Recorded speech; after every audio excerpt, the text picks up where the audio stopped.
Jamtara and Haryana's known as the infamous centers of cybercrime in India. The findings were published by the Future Crime Research Foundation, which is a non-profit startup incubated at the Indian Institute of Technology in Kanpur. The study pointed out significant changes in the nature of the expertise required for cybercrime. Individuals with limited expertise are using readily available hacking tools and malware that targets victims. Also, low digital literacy is leading to several cybercrimes against the elderly. The FCRS study noted that while established cybercrime hubs continue to pose significant threats, the emerging new hotspots demand attention and proactive measures by people and authorities. Now, what is cybercrime, how intense it can get, and what are the implications it has on the digital landscape of India is something that we are going to discuss on the show. And to join me on the discussion, we have Amit, who is author and ethical hacker and cybercrime investigator. Jiten Jain, who is cyber security expert and director at Digital Lab Voyager Infosec. And then we have AK Jain, who is a former DGP of Uttar Pradesh. Very warm welcome to you all. Let me first, quickly go to and dive into this discussion of cybercrime. We have been, we all are familiar with what is happening in Jamtara, how the situation is getting out of hand day by day, and the cases that are being reported are getting worse as the time passes. Amit Dubey, let me come to you first. Sir, now we were just making peace with, Jamtara and whatever happening is there. But now that a new study has revealed that there are new hotspots of cyber crimes coming up, more crimes are going to occur in cybercrime space, and now we have on top, we have Mathura and Bharatpur of Rajasthan and Uttar Pradesh respectively, which are now emerging as new hotspot for the cybercrime. So, what do you think are the key factors and the key reasons leading to this emergence of new hotspots? See, first of all, we should see that in the last 3 years, almost every month, there was a new hotspot emerged. And now there are total 35 hotspots. Those are known for cybercrime as in a cybercrime hub, and people are conducting these crimes from there. Now, these are very organized. They are well supported by different bodies because these people cannot do on their own. Many of these things, those are required to conduct this kind of sophisticated crimes. They need regular SIM cards, they need regular bank accounts, those are anonymous. They also need support from the local authorities. I think this is very well being supported, and because of that, these new hotspots are getting emerged, especially the border areas where they can move from one state to another state and can dodge the local authorities whenever somebody is coming to arrest them. The only thing which we get when we investigate such crime is their location, because neither their SIM card is on their number, nor their bank account is on their number. Both of these are provided to them as an anonymous accounts, anonymous KYCs, because the people those are on their name, these SIM cards are being taken. They are not aware that there are SIM cards on their names or there are bank accounts running on their names. And this is happening on a regular basis very smoothly. We are confiscating close to 100,000 SIM cards in almost every 2 weeks, whenever they're being circulated from Odisha, West Bengal to these places. So Nu, Devat, Alwar, then there are Mathura. These are especially the border areas where people can move from Delhi to Rajasthan to Haryana to UP easily. And I think that is one of the major reasons these areas are chosen by these cyber criminals. But other than that, if you see other such hotspots also, they are also mostly border areas where people can move from one state to another state and can dodge the local authority. So this is something which is a common pattern.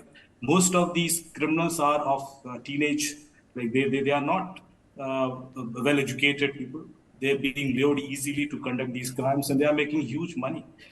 And the extent of this crime is very huge. If I can share with you some of these data, 5,000 crimes are registered every day on the cybercrime.gov.in portal, and out of which almost 80% of the crimes are financial fraud cases. Now, this is the extent where we have reached since last 2 years, where these numbers were hardly 400, 500 every day. So almost 10 times these numbers have grown up in last 3 years. I think this itself says that there will be further increase in these hotspots in future. And if we need to stop this, we need a very organized effort from the central authorities. Well, definitely. I mean, you correctly mentioned that, the proximity they have with Delhi and Jaipur, Bharatpur especially. I mean, these does, the close proximity does add to a factor of, why these cybercrime activities are rising. My question to you, Jitain, let me come to you. I was just reading the report and the data is scary. You can see that, 88% we are talking about, that accounts in just 10 districts. So my question right now is that why, if we know that only 10 districts are responsible for this, huge amount of cybercrime that is, ongoing, why the authorities or the administration are not just focusing on these 10 districts? I mean, or is it that, that these 10 districts are just the tip of the iceberg, or there are more districts to come and there are, more undiscovered hotspot, like the crimes are happening but are not being reported? Is the case, or what is happening? Like what is taking so long? If we have a list of 10 districts, so what is the solution here? No, I mean, you could attribute this factor to, many things. I mean, the primary reason that there is a concentration of these frauds in some specific districts reflect that these districts, the society in those districts or areas have decided to pursue cybercrime and financial fraud as a career. I mean, we have seen these cases a decade ago or 15 years ago, how Nigerian society decided to, pursue kidnapping, sea piracy, and, taking hostages for ransom as a career. It was a well-respected job in a society. It became a new normal in a society. Every new Nigerian kid wanted to pursue kidnapping and piracy as a career. Now, this is what is happening. It happened in Jamtara, it happened in Bharatpur, and now in many more districts where the villages which were the last leg of society, which were not able to meet financial aids, have decided that there is a shortcut to money, and they collectively as a society, by seeing others getting money by doing these easy petty crimes and not getting caught, have decided to pursue as a society this entire cyber fraud business. Now, once a society pursues the cybercrime as a business and it becomes a normal in a society, then a legal action, police action, or a fear of law is no more a deterrence. There is no public shaming, there is no public embarrassment. It becomes a new normal. And slowly, once the money started trickling in, the local law enforcement ecosystem, the police, the local constables or inspectors, they also join the system. Local politicians get funded by these people. I mean, they get all sort of favors, and slowly you see the local MLAs, local, cops at the level start protecting and patronizing these people. So the society, including the political ecosystem, the law enforcement ecosystem, the criminal ecosystem, the society ecosystem, all blends together and pursue cybercrime as a career. Now, this is a very, very alarming sign. Because see, reforming a criminal is much easier than reforming a society. It will take at least a couple of decades to, first rein in these criminals in this society, bring them to law, make them accountable, and then reform them. It is going to be very, very difficult. So what you can do, you can curb these crimes in these 10 districts, do some stringent, investigations. And at the end of the day, I think more than these people who are able to carry out these frauds, I think we have equally to blame our own KYC ecosystem. We as a society have for long resisted to, for usage of Aadhaar for biometric verification of these fraudulent SIM cards. And that is the reason, because of a broken KYC system, these people are able to procure SIM cards in wholesale. And the worst is that, see, if you take a SIM card and if the KYC fails, the SIM gets frozen in 48 hours. But these criminals, they need only 4 minutes to carry out, insert a new SIM card and activate a WhatsApp number or using an OTP. Now, even if the SIM card is blocked, the WhatsApp number keeps working forever and the frauds are carrying out. Now, second, the emergence of 40 crore Jan Dhan accounts, India's biggest digital transformation story using this public infrastructure of Jan Dhan accounts and Aadhaar. Because these Jan Dhan accounts are verified by Aadhaar, they enjoy a status of trust in the banking ecosystem. Now, these 40 crore people are the people who are outside the conventional banking ecosystem. They are the first-time users of structural banking. So many of these people, including those poor rickshawalas, farmers, have been conned by these people, trapped by these people, where they are offering them money, let's say 15,000, 20,000 rupees per month, to rent their accounts. I mean, it's because these are KYC verified, Aadhaar linked bank accounts, and these poor farmers who earn, I think, 10,000, 12,000 rupees every month, they think that 25,000 rupees, getting 25,000 rupees for nothing, just by giving their bank account, checkbook, and a SIM card is easy money for them, and they are not conducting any crime. So, I mean, most of the people whom you will find at the end of the day in this chain where the money went and the money trail went, will be the people who have just rented their accounts without knowing that their accounts were used for some financial fraud. So this is the biggest worry. So I think it's very, very important. we carry out a routine biometric enabled KYC every quarter of every SIM card and every bank account in India, and it is doable. I mean, you shared some really helpful insights over there that, reforming a convict is more difficult than reforming a society. But before I move on with the discussion, Jatin, I want you to share... So reforming a society is more difficult. More difficult than, sorry, I got it wrong. So my, before I move on with the discussion, I just wanted you to, can you provide some insight that why exactly is Bharatpur, are there some demographic or, economic factor that Bharatpur is now emerging as one of the key, hubs for the cybercrime? Hey, you see, in northern states, initially started in Jamtara. See, where there were less law enforcement activity in Naxalite districts and all, jahan pe society was standing at the last leg, they were unable to meet the rents. Somebody, let's say 3-4 people decided to pursue this and figure out that there was money. Then the friends came in. Then the extended families and friends came in, and the district is, as a whole, pursued that as a career. Now, when that district became an example, let's say Bharatpur started following it up, and then there is Sohu in Haryana. There are many other districts I don't want to name. I mean, just to not put them in the bad spotlight.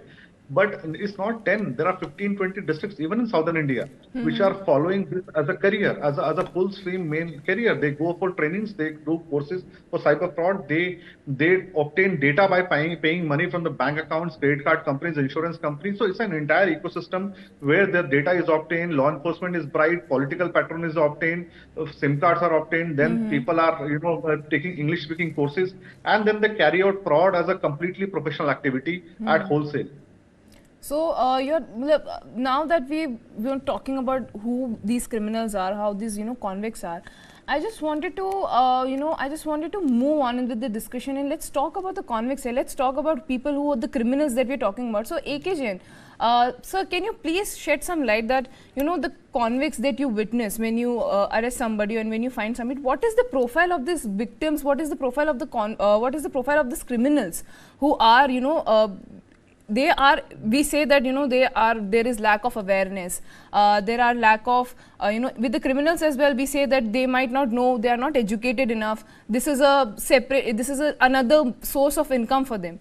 So what is the profile of victims and the criminals and who are involved in the cyber? Is there a pattern that you witness very oftenly?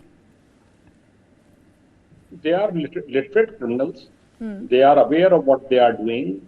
They get guidance also from various groups, from various people, and then they are indulging in all this because they are getting easy money out of it. As the previous speaker said that 40 crore Jan Dhan accounts have been opened, so account can be rented, SIM cards are rented. So there has to be a lot of pressure from the government side, law enforcement agencies, from the side of law enforcement agencies on such people. Recently, UP Police Chief Minister has taken a decision that there will be a cyber police station in each district. That's a step in the right direction. Now the robberies are small-time dacoities in the rural areas. They are not taking place.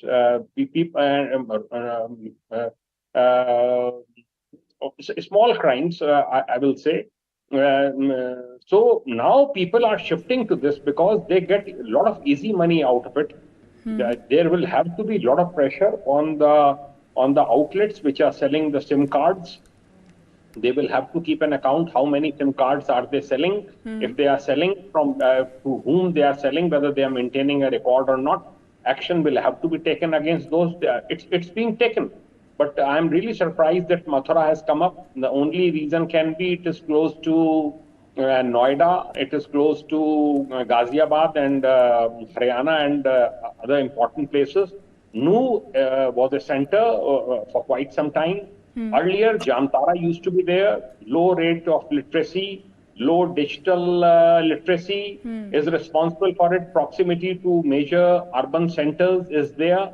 And limited cyber security infrastructure. That is also responsible for all these crimes. Then there has to be proper setup of police, and there should be cooperation between different police forces of the states. Recently, 1 or 2 cases I mentioned to cyber security cell and to cyber security police station. the person, criminal, was sitting somewhere in Tripura. So naturally, these people, one sub-inspector cannot go and make arrest there. So police forces will have to extend support to other police forces in curbing such crime and to catch hold of such criminals. That will also have to take place. Gradually, it is taking place. People are realizing that these crimes are increasing and increasing at a very, very alarming rate. So action is required, training of police force is required, because police is generally given training for curbing crimes, dacoities, robberies, murders, body-related crimes. This is a different sort of crime altogether. And record will have to be maintained. There has to be one very senior officer under whom there should be different units in all the districts, at all the range headquarters, zone headquarters. Monitoring should be done, and such criminals, very, very drastic action should be taken against them if we want that these crimes should be contained, or they should the numbers should come down. So inter-police cooperation of various states. Center will also have to step in this and do a bit of funding of states, so that cyber cells are formed in large numbers in the districts, especially in districts, for example, Mathura and Noida and other places. They should be formed as early as possible. And interstate cooperation is must, because as one speaker said that these places are located in the bordering districts. Bharatpur is also bordering district. Mathura is also bordering district. Mathura is bordering Bharatpur. These two districts, criminality is high in Rajasthan. Dholpur and Bharatpur. I have been posted at Agra, and I know that Bharatpur and Agra, Dholpur, they have high criminality. And as one speaker said, that it's become a new normal with the society. In few villages of Dholpur, committing kidnapping for ransom and keeping the kidnappee in the village openly and constructing temple out of that money. Everybody knows in the village, and such people are given high status in the society. So when this sort of culture is there in the, I was SPCT Agra in 84-85. We cracked the gang, and it was open. It was open knowledge. Dholpur police was aware. Several villages are aware that kidnappee is there, and he has been brought from Agra. And we cracked that gang. We came down very heavily on them. But action is required on such criminals, and only then people will realize that this is a very serious crime, heinous crime, and very, very deterrent action will be taken by police and law enforcement agencies. Definitely, sir. I mean, the way you have put it, it's important for the law enforcement to be active on these cases, because now we have a list of 10 districts as well. As I was saying about, the study that we are talking about, the FCRF study, they have said that there are 80% of the whole, cyber crimes reported are from these 10 districts. Look at the numbers there. Bharatpur is 18%, Mathura is at 12%, Nu is at 11%, Deoghar is at 10%, Jamtara is at 9.6%, Gurgaon at 8.1%, Alwar at 5.1%, Bokaro at 2.4%, Karmal in 2.4%, and Girdish at 2.3%. I mean, now we have numbers of this. I mean, these numbers are definitely, they raises concern as well, that now that we have a list of 10 districts, are we going to, should the law enforcement, what are they going to do? Are they going to target only these 10 districts? Or there are other districts as well where the crime reports have not, cyber crime reports have not been being reported. So, there is a lot left to discover yet. Moving on, Amit sir, I wanted to come to you, Mr. Dubey. And I was, thinking about it, like we are talking about, digitization. We are moving towards digitization. We are relying more and more on, on this digital transactions, on UPI, on everything. And then we talk about, that the lack of digital infrastructure and the digital illiteracy as well. So how do we crack a balance here that we have to move on toward digital infrastructure? We are moving towards it. We are moving more and more toward digitization. But then at the same point, is it all making us more vulnerable? Because the more we are being dependent on these, UPI transaction apps or, digital transactions and everything, are we digging a grave? Like we are being dependent on more, digital platforms, and then obviously there is going to be a rise on the cybercrime. So how are we going to strike a balance? When how to balance between both of the trends? One, we have to move toward digitization, and then you have the threat and being vulnerable to these cyber crimes as well. Yeah, of course, we should pay a significant attention to make it strong and robust. Though, in my view, most of these cyber crimes, they do not exploit the vulnerabilities of UPI or banking transaction systems. Rather, they just have a mechanism to build trust with the victims easily and then ask money from them. Most of the time, victims themselves, they are doing mistake and they are following the instructions of these callers, or they are installing something or even transferring money on their own to their account.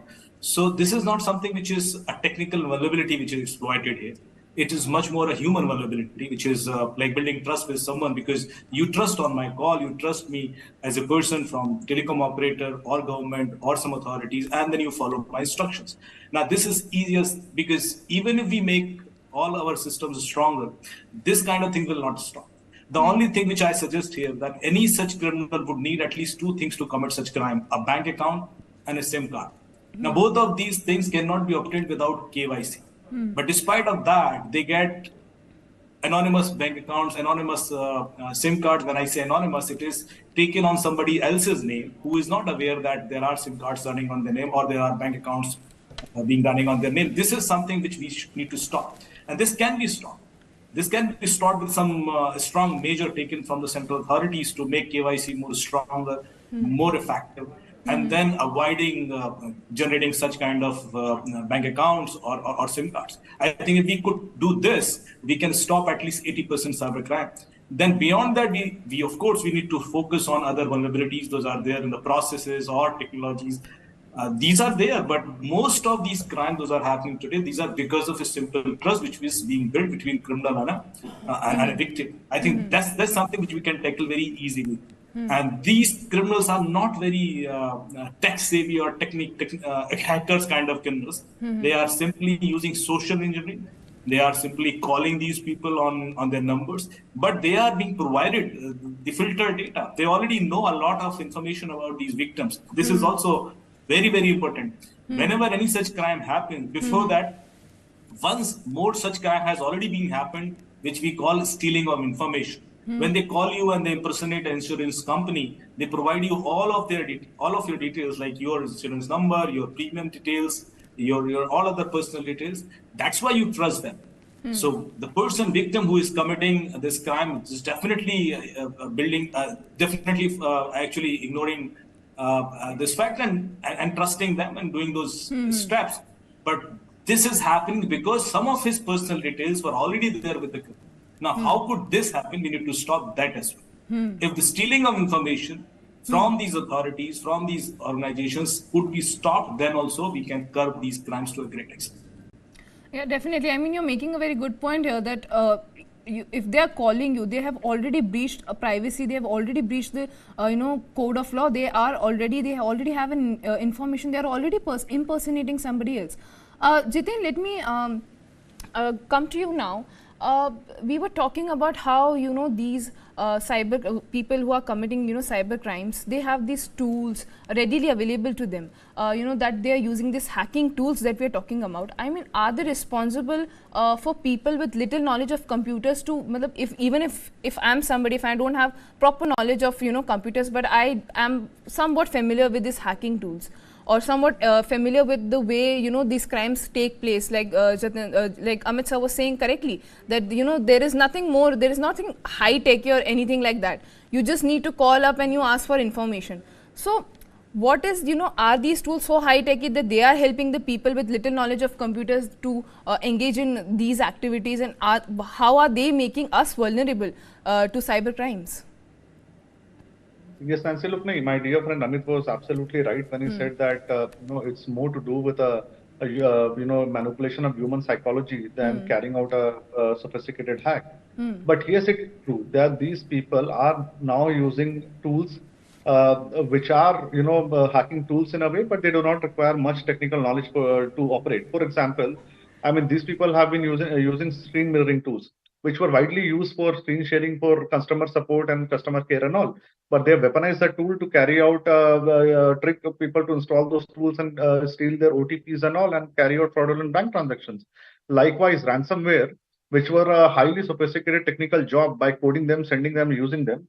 Now that has become now a mushrooming industry because those complicated, undetectable ransomwares are now available on rent on profit sharing model. So you could go to a website on dark web and say that, look, I want to have this good ransomware which I want to send to 5,000 people, and you can rent that out, and that too you don't have to pay any money. You could say that whatever money will come will go on escrow account, and you keep 30% as your ransomware or service fee, and I'll keep 70% as a fraud carrying out fee. So people are also working on profit sharing model by renting out these tools, which then because entire infrastructure is deployed, you just have to click and send a link to person, and whatever money you get, you can share. So you don't require any technical knowledge. All you need is just knowledge that where that tool or is available or rent, and then carry out the frauds. So I think, yes, these people today can carry out massive hacks without using much sophisticated technology or having much sophisticated hacking knowledge. You're absolutely right, Nancy. Yeah, definitely. I was just reading the report that was just published, and they have listed off some key factors behind this. I would like to raise an objection to the report. I think maybe we are misinterpreting the report. Maybe they have carried out some sample data analysis. I mean, it is inappropriate to say that. I mean, you could say that these 10 districts are becoming the hotspots of crime, but you cannot say that 80% crimes of entire India has come from 10 districts. In my knowledge, I have also worked with the cyber crime portal. I don't think that is accurate data. I think what they have meant was probably that these people in a particular geography, let's say 2-3 states where they've carried out the sample data, are hotspots. You cannot name that these these 10 districts are carrying out cyber frauds in entire India. I think that will be extrapolation of something which does not exist. Yeah, no, I mean, you're absolutely right. I mean, I personally, there is a lot undiscovered in this area in cyber crimes, because I think the law enforcement is still dealing with how to, how to pursue these kind of crimes, because, they are very difficult from the normal crimes that we see usually. And look, Nancy, let's be very practical. What are you going to do with a 20-year-old who has carried out a Aadhaar link fraud without even knowing that he was carrying out a fraud? That poor guy was by a gang, making him genuinely believe that he was working for a genuine call center, and his calls were genuine calls, and they were just filling OTPs at the back end. Now, what do you do with such a guy who I would say is a part of the fraud, but is not a perpetrator of the fraud, who's not a beneficiary of the fraud? But for that 20-year-old, do you throw him in jail for 20 years? Do you give him a warning and leave? Do you prosecute him and send him for 1 year in jail? Do you give him a warning, put him under monitoring or surveillance or a parental supervision or a law enforcement supervision? What do you do? So I think you also have to be very, very considerate. The people who are involved in such scams are in age of 20 to 27, 28, maybe even, sometimes 16 to 20. So you can't have a very stringent punishment. I mean, they've not killed someone, right? I'm not defending what they're doing, but punishment has to be proportional. So instead of giving huge punishment to these 20-year-old kids, I think we have to give much severe and much stringent punishment to the people who gave those SIM cards, fraudulent SIM cards, people who sold the data from private companies to these fraudsters, people who gave them political patronage, people who gave them legal patronage. I think they have to be much more stringently dealt with than with these small-time rookies who have to be just, you'll pick them and leave them out of 3-4 months. I think that will not solve the problem. The problem is the ecosystem itself. Yeah, definitely, Chetan. I think you're raising a very important point here. Let me just bring in AK Jain. I was reading the report, and they have listed out how different states and different union territories are witnessing different kinds of crime. Whether it's Rajasthan, whether it's Jharkhand, whether it's Delhi, the type of criminal activities that they are cybercrime related activities are very different. They differ from KYC problems to sextortions to OTP scams to electricity bill frauds. So you have been in the force for the longest time. You have witnessed some cybercrime cases. So my question to you would be like, what when you're pursuing a case, does it matter that the demographics, does they play an important role, that one state there is a different case, and when you move to some other state there is a different case, there is a different field, or there is a different case of cybercrime that has been happening? I left department. I was DGP in 2015. Till then, these cases were not so many in numbers.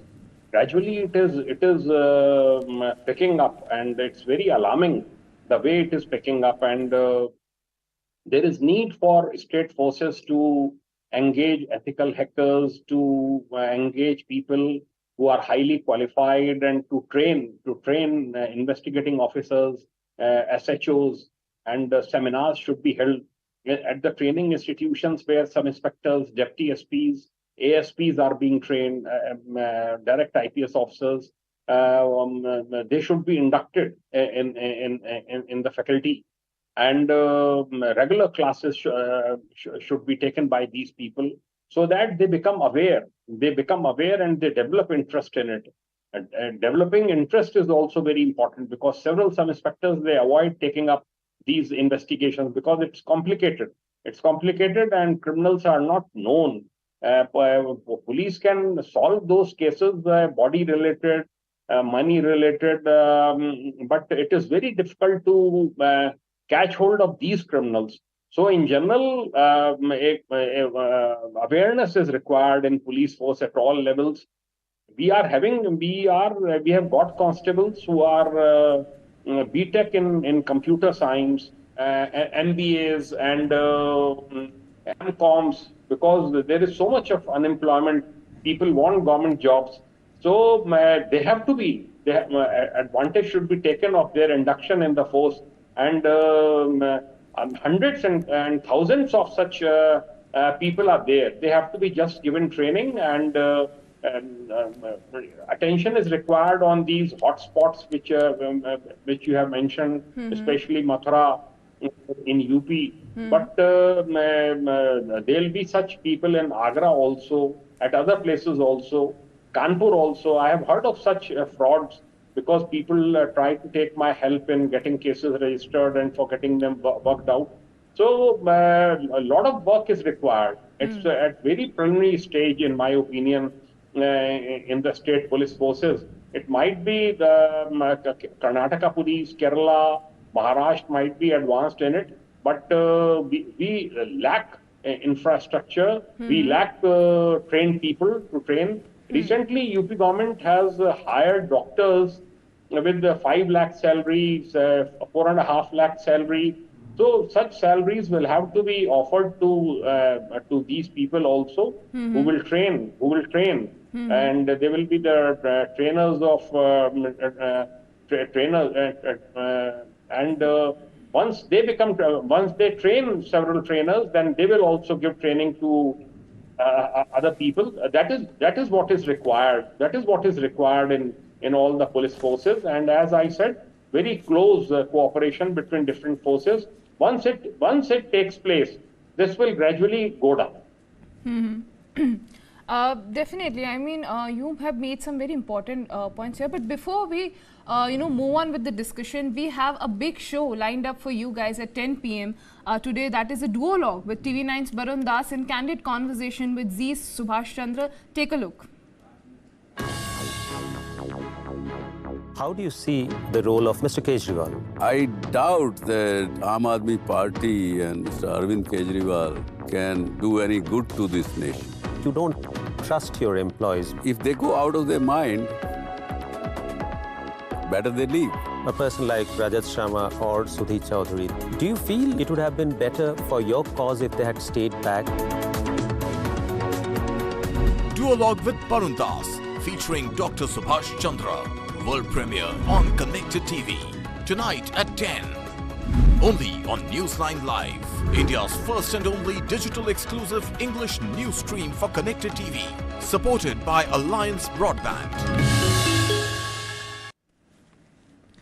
Mr. Dubey, I just wanted you to, come in and give us some insights on, we were talking about, these tactics and techniques that they're being used. we have been witnessing, cyber crimes in various districts, whether it's, whether it's Mathura, whether it's, whether it's Jamtara. But my concern is that, is there a notable difference in the techniques and tactics that they use, whether it's if the close proximity to urban centers, do they help, if they are they using more more evolved technology, more evolved tactics, or is it the same? Does the demographic factor comes in play when it comes to the techniques and used by these criminals? Definitely. See, if you classify the kind of crime they have been conducting, you can very easily map a particular kind of crime to a particular kind of location. When the sextortion cases started, we realized most of these were conducted through Alwar or Mewat. And there were continuous raid happened, and phones and on the videos were found in large numbers. So this is something which is there because when they practice a particular kind of modus operandi, they become expert of it. And then the way they communicate with the victim, they can easily build trust. So they use that practice, they use their earlier success so that they can build or they can actually victimize more and more number of people in future. So this is definitely mapped to a particular kind of jurisdiction easily. For Jamtara, you would have seen the OTP kind of frauds happened. Most of them were conducted through Jamtara. Then there are other kind of crimes like e-commerce portal or fake websites, and then people were duped because of that. You find that these kind of things happen, most of them happen from the south of India. So this is something which requires spatial skill. You can't build a website all of a sudden, you need some programming skills, and then you have to host it somewhere. So a level of knowledge is required. So you can very easily map whether this particular crime, if this crime is happening, from where it would have been originated. Now, how can we tackle it? Whenever a new SIM card is being operated on a particular area, telecom operators, they get to know instantly.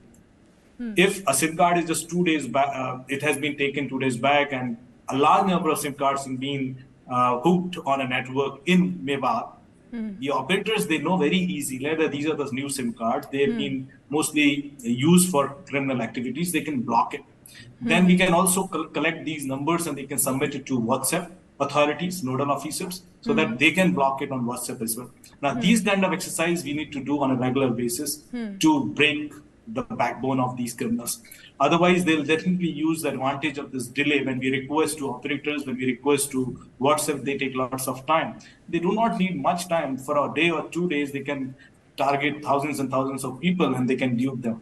So it is easier for them, even if the SIM card is available for them for 2 days or 3 days. So I think these kind of things we need to take up on a very aggressive way, on a regular basis, so that we should not allow them to use any communication channel to communicate with victims. This is first thing. Earlier, as I said, that we need to also strengthen our KYC systems, or if it can be linked with our Aadhaar card or something, it will be really very helpful. I think we need to initiate these kind of dialogues again to curb these crimes in an organized way. Otherwise, they'll keep coming. There'll be new hotspots keep coming. There'll be new areas keep coming, and they'll become more sophisticated now. They'll build applications, they'll build websites, they'll arrange servers out of India, and then they can conduct it on a larger scale. They can target much more number of people all of a sudden if they start using AI. And artificial intelligence will definitely be used in future. So we are already on a verge of getting more surprises in future. Voice cloning feature is already being used by criminals to dupe people. Video cloning or morphing is already being used. And then the AI will generate lots of fake profiles, fake social media accounts, fake websites easily. So I think we are, before we get into that or we get shocked of it, I think we should to regularize these systems much more effectively from the government side, to create some framework to stop misuse of AI, and also to take corrective actions before criminals will start using it negatively. I think this is something which is a bigger concern for me now. Yeah, definitely. Jitin, Mr. Dubey just listed out some of the potential solutions to the problem and what the government can do.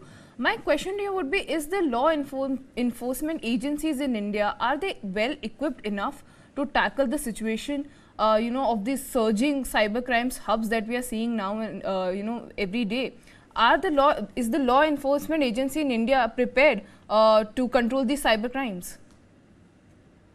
I mean, to an extent, yes, in urban cities, but when it comes to rural areas or tier 2 cities, absolutely no. I mean, opening a police station does not solve the problem. I Yeah, mean, definitely. the skill set of the people posted there is what is detrimental to solving the problem. And I think we do lack that skilled manpower even today. I mean, considering the size of our population, and then I think we do not have population scale solutions. What we are looking for is quick fixes. I mean, AI for fraud detection can only give alerts.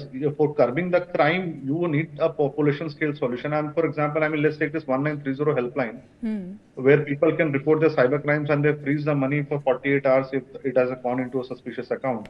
Now, you can't have a situation where 200 people are manning an helpline where 40,000, 20,000 people are calling or 5,000 people are calling. They will just buckle under pressure. I mean, the whole system will collapse because of inavailability of resources. So if you look at the kind of population we have, the number of crimes which are being reported and the people who are responding, I think there is a complete absolute mismatch. And I think system is under tremendous strain. It is, I mean, it is close to a breakdown. I mean, we didn't have a very efficient system anyways, but whatever we have, whatever good we have done by having helplines like Cybercrime or gov.in or 1930, they are also under complete strains on the verge of a breakdown. So, I mean, if you get a complaint reported after 3 days, 4 days, and you freeze the bank account after 4 days, the money is virtually gone. So it is, a fait accompli. So the whole, complaints just get wasted because of the lack of action in time. So I think it's very, very important that we need to look at population scale solutions. We need to have an infrastructure available. And then we also have to think that we don't have to cater only to the urban districts. We also have to look at the problems of rural districts and the complaint mechanism available in those areas. Yeah, definitely. I mean, Mr. Dubey, before we wrap this up, I just wanted your opinion on this as well. That he was just correctly, Jitin was correct when he said that this is just not limited. We are not supposed to cater the urban areas. There is a rural areas. When the district, if you see the list of the districts, they're not particularly urban centers we are talking about. These kind of activities are originating from rural areas. Where the digital infrastructure is not there, where the police is not taking it seriously. So, do you think that in India there is still a lack of awareness about the kind of impact cybercrime have on the in India's landscape overall? It's just not the digital landscape I'm talking about. Overall, the crime that are happening, just because it's not might not be hurting somebody physically, but the kind of crime, that cyber crimes that we're talking about, they have the kind of impact they have on a person, the victim, what they are going through. I think there's a lack of awareness about the intensity of cyber crimes. And I think, do you think that this lack of awareness is the main reason why the agencies, why we are still not well equipped to cater to these cyber crimes, even in rural and urban areas?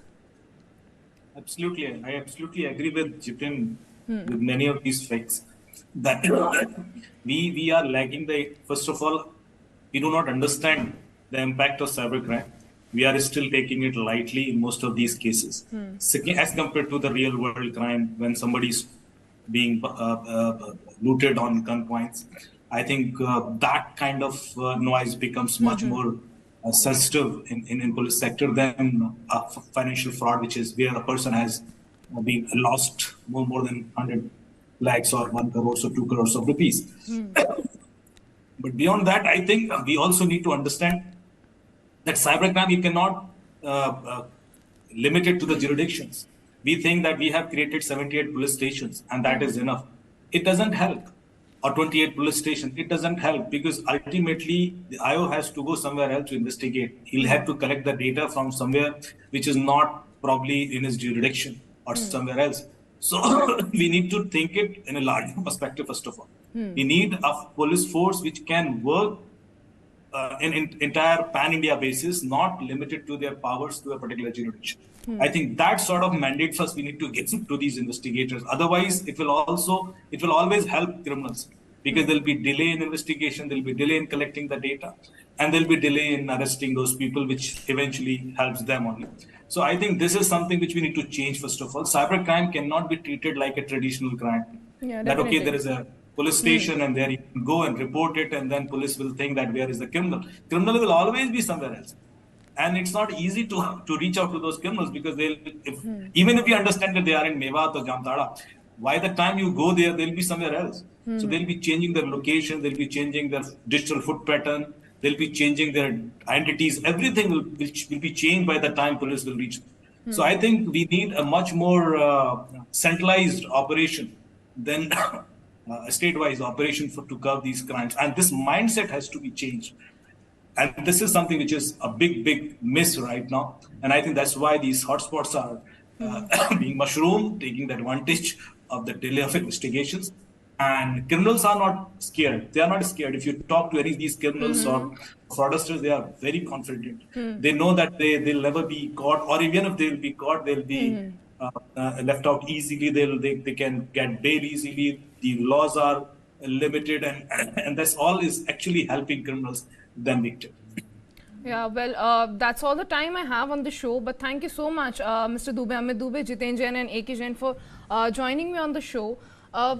You know, guys, when we talk about cyber crimes, there is a lot of, we have a list of 10 districts, but it looks like that the matter is, spreaded way beyond it. This is just the tip of the iceberg. There is still a lot of untapped market where, these cyber crimes have been happening, and there is a lot of lack of awareness among people and youngsters as well.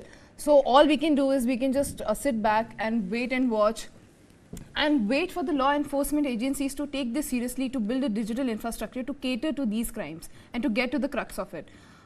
So we'll see, let's hope. But you don't go anywhere. We have a lot of shows lined up for you, latest updates of the day. So stay tuned with News9 Live. Thank you.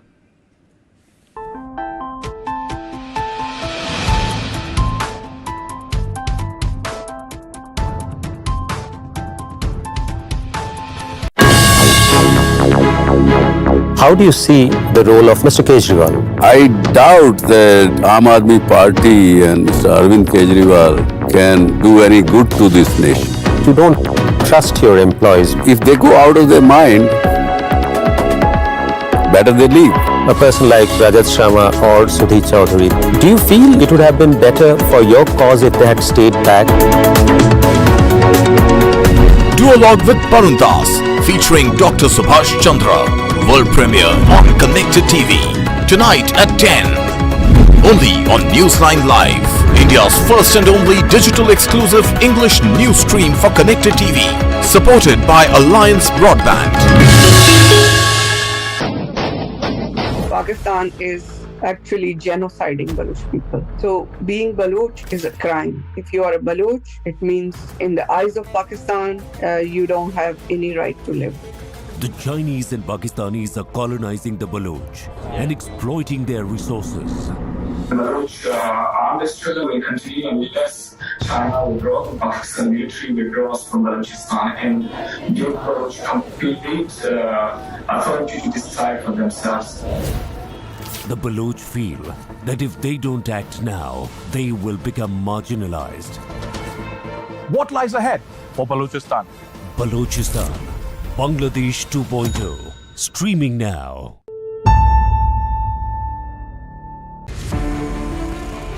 Ruthless, ambitious, manipulative, powerful.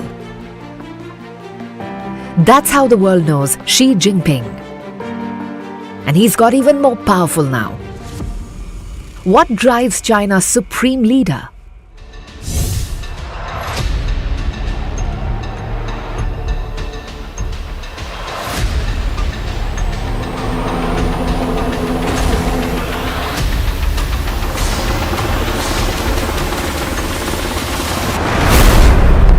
He's the man who has threatened to annex Taiwan. He has torn up 30 years of border agreements with India. He wants to make China the biggest player in the history of the world by 2048. But what is Xi Jinping thinking? What shaped him? What's made him the most feared Chinese leader since Mao Zedong? A few key events in his childhood shaped his personality. When Xi was 10, the Chinese Communist Party purged his father, Mao's trusted lieutenant, Shi Zongjun. Well, he was born with a silver spoon. He was the son of Shi Chungshun, who was a revolutionary who participated in the revolutionary campaigns in 1930s and 1940s. And he studied in one of the most elitist schools in Beijing, reserved for the party cadets and the army cadets children. He also joined the Tsinghua University, which is considered to be #1 even today. Tsinghua University is like an IIT in India. Xi Jinping was sent to the villages as part of the overall campaign, and he was in a village conducting the Cultural Revolution campaign. In 1966, the Red Guards ransacked the Xi household, forcing his sister to commit suicide and his mother to denounce her husband.